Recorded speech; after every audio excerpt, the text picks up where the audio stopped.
Lumină înfășată în scutec de noroi, în ieslea înfrigurată ai coborât la noi.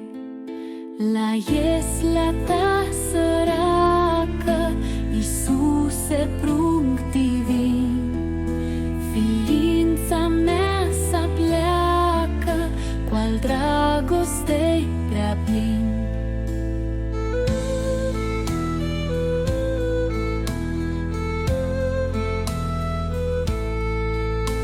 Iisus, din colbul humii, în lume trup ți-ai luat.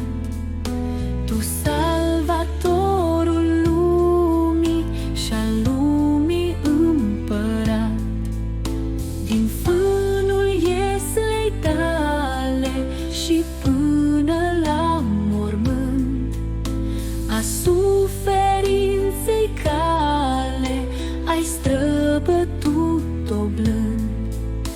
O veșnică iubire te strâng la pieptul meu, de atâta fericire eu cânt și plâng mereu.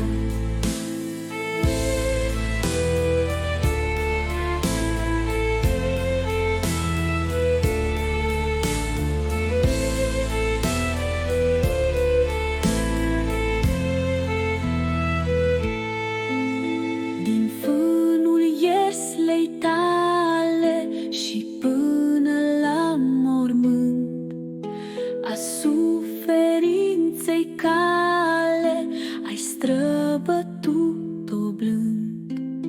O veșnică iubire te strâng la pieptul meu, de atâta fericire eu cânt și